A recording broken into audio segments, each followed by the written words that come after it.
점점 두피가 휑해지는 모습을 보면 우울해지고 다시 원래대로 돌아올 수 있을까? 젊었을 땐 진짜 머리가 풍성했다고 하세요. 탈모 스트레스에서 벗어날 수 있는 그 어떤 방법보다 즉각적인 효과를 보여줄 수 있습니다. 안녕하세요, 솔쌤입니다. 한 올 한 올 소중한 머리카락이 출산을 하고 갱년기를 거치면서 왜 이렇게 많이 빠지게 되는 걸까요? 국민건강보험공단 자료에 따르면 최근 5년간 탈모 환자가 100만 명이 넘었는데 여성 탈모 환자가 50만 명 가까이 된다고 합니다. 특히 갱년기 탈모를 겪는 여성은 30%, 산후 탈모를 겪는 여성은 무려 40%에 달한다고 하는데요. 먼저 산후 탈모의 주요 원인은 여성 호르몬의 변화입니다. 임신 중에 여성 호르몬이 최대치로 나오면서 모발의 성장 주기를 연장하게 됩니다. 그렇다 보니 임신 중에 머리숱이 풍성해졌다고 느끼는 분들이 많으신데요. 출산을 하면서 그 호르몬 수치가 원래대로 돌아가니까 계속 성장만 하던 모발들이 출산 후 3개월 후부터 갑자기 후두두두 뭉텅이로 빠지기 시작합니다. 하수구가 막힐 정도로 빠지는 머리카락과 점점 두피가 휑해지는 모습을 보면 우울해지고 다시 원래대로 돌아올 수 있을까 걱정이 많아지실 텐데요. 아마 이 영상을 보고 계신 분들도 풍성했던 머리가 많이 빠지고 예전보다 휑해진 모습에 걱정이 돼서 찾아보시다가 이 영상을 보게 되셨을 거예요. 산후 탈모는 대부분 시간이 지나면 자연스럽게 회복된다고 하지만 일부 회복되지 않은 분들도 상당히 있으신 것 같아요. 대개 저에게 찾아오시는 30, 40대 여성분들은 회복될 줄 알았던 산후 탈모가 회복되지 않아서 여러 가지 방법을 시도해 보시다가 그것 또한 효과를 보지 못해서 오신 분들이 대부분이세요. 물론 다양한 요인이 있었겠지만 아무래도 육아를 하면서 잠도 부족하고 밥도 제대로 못 챙겨 먹고 육아 스트레스를 받는 환경에 있다 보니 산후 탈모가 제대로 회복되지 못한 상태에서 시간이 흘러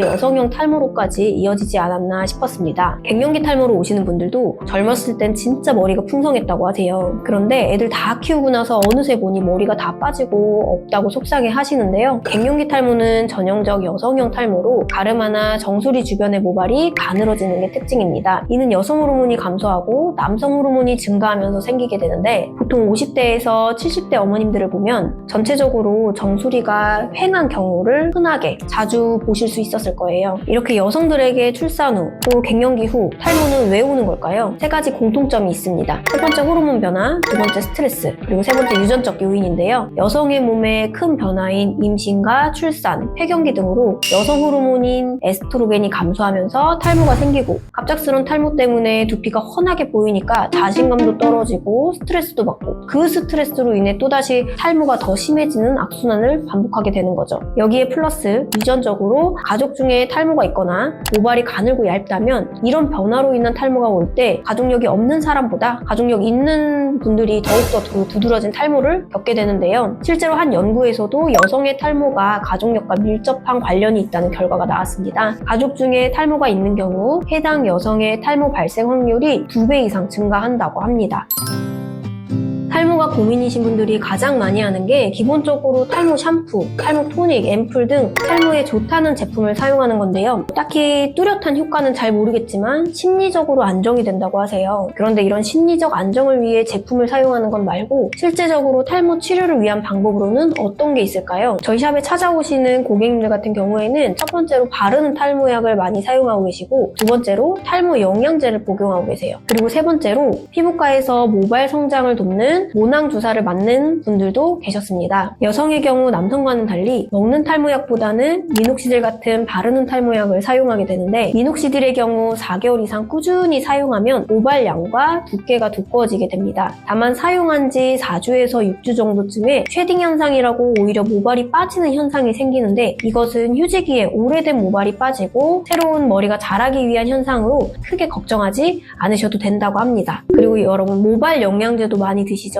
판토가 판시딜과 같은 케라틴과 효모가 포함된 영양제의 경우 출산 후 탈모나 스트레스로 인해 갑자기 빠진 휴지기 탈모에 효과가 있고 탈모 초기 증상에 복용할수록 효과적이라고 합니다. 그리고 메조테라피 같은 모발 성장에 필요한 영양물질을 두피에 직접 주입하는 모낭 주사를 맞는 방법이 있습니다. 다만 이런 방법들은 효과를 보기까지 최소 3개월 이상 꾸준히 지속을 해야 합니다. 뿐만 아니라 여성형 탈모 원인은 다양한 원인이 복합적으로 작용해 생기다 보니 누구에게는 탈모가 회복되는 데 도움을 준 방법도 누구에게는 효과가 없는 경우도 생기게 됩니다. 그래서 이런 방법으로 충분한 효과를 보지 못한 분들은 모발 이식이나 두피 문신을 대안책으로 생각하기도 하십니다.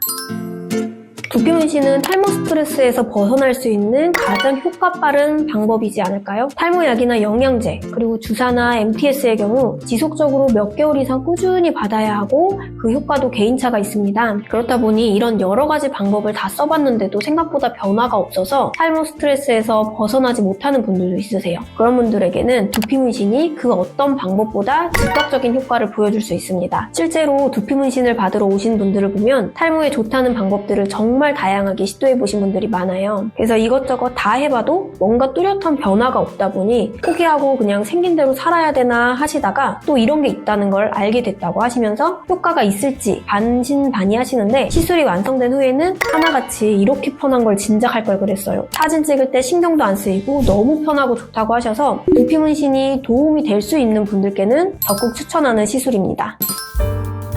두피 문신은 제대로 받으면 여성형 탈모뿐만 아니라 남성형 탈모와 흉터 탈모 등 다양한 탈모 유형에 굉장히 효과적인 비수술적 방법입니다. 회복 기간이 따로 필요하지 않고 시술 후 모발의 밀도가 높아 보이는 효과를 즉각적으로 볼 수 있기 때문에 만족도가 높은데요. 특히 이런 분들의 탈모 유형이신 분들이 두피 문신을 받으면 효과가 좋고 만족도도 굉장히 높습니다. 선천적으로 머리숱이 적어 두피가 비쳐 보이는 경우, 두 번째로 여성형 탈모로 머리카락이 가늘어져서 두피가 훤히 보이는 경우, 모발 이식을 했는데 생착률이 떨어져 밀도가 부족한 경우, 남성형 탈모의 민머리 또는 다발성 원형 탈모로 삭발 문신이 필요한 경우, 이런 경우들인데요. 다만 개개인의 두피 상태나 모발 양에 따라 두피 문신이 효과적인 시술이 될지 아닐지가 달라지기 때문에 전문적인 상담을 통해 두피 문신을 결정하는 것이 중요합니다.